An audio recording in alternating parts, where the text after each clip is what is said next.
पुरियों का, तीर्थों का भ्रमण करते हुए नारद जी वृंदावन पहुंचे।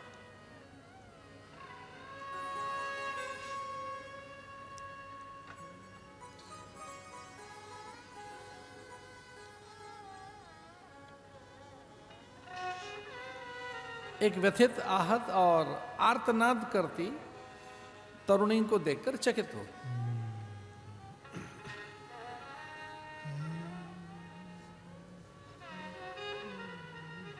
पूछा उससे कि ऐसा आर्तनाद कभी सुना नहीं, ये इस तरह का दर्द तो कभी नहीं हमने अनुभव किया, ऐसा रोदन और इतनी व्यथा के साथ करुण पुकार कभी सुनी नहीं। आप हैं कौन? क्योंकि आपको सामान्य तो लगती नहीं है।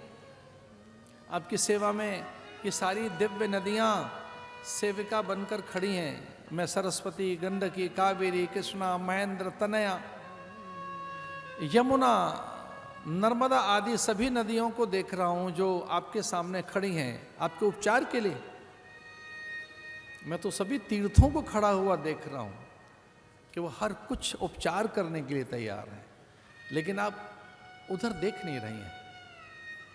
आपका ध्यान उनकी ओर नहीं है, या कि उनका कोई प्रभाव आप पर नहीं है, या कि वो लाभान्वित नहीं कर पाए आपको। आपको है क्या? कौन सी औषधि नहीं है जो जागृत नहीं हो गई है आपके कष्ट के निवारण के लिए?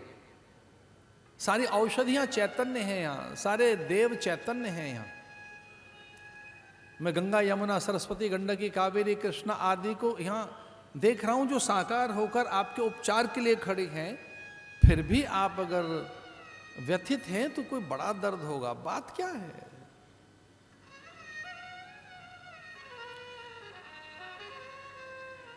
भक्ति ने कहा, ये दो मेरे वृद्ध पुत्र हैं नारद, इनका नाम है ज्ञान और वैराग्य। ये मरणासन्न हैं, इनके प्राण जा रहे हैं। मैं अपने सामने अपने पुत्रों को मरते हुए देख रही हूं। ये मेरा पुत्र ज्ञान है और ये वैराग्य है। अगर ये दोनों ही मर जाएंगे तो मेरा कोई अस्तित्व नहीं रहेगा। भक्ति का फिर कोई अस्तित्व नहीं है अगर भक्ति ज्ञान संपन्न नहीं है। भक्ति जड़ है। भक्ति में वैराग्य नहीं है तो फिर कोई अस्तित्व नहीं। तो मैं अपने पुत्रों के मर जाने के साथ साथ अपने अस्तित्व के लिए भी चिंतित हूं कि मेरा भी तो कोई अस्तित्व नहीं रहेगा। नारद को लगा कि ये भक्ति है, और भक्ति स्वयं भगवान का ही रूप होता है। भक्ति माने भगवदीय प्रज्ञा। मेरी कोई परीक्षा ली जा रही, यहां से निकलना श्रेयस्कर है। भक्ति कुछ और नहीं। भक्ति माने भगवान की प्रज्ञा, भगवान की ऋतंभरा, भगवान की ब्रह्मरिता, भगवान की मेधा, भगवान की साकारता। भगवान साकार होकर जिसमें प्रकट होते हैं वो भक्ति है। तो नारद को लगा कि मेरी परीक्षा ली जा सकती, यहां से चलें। और जैसे ही नारद वहां से चलने लगे तो भक्ति ने रोका, ठहर ठहर।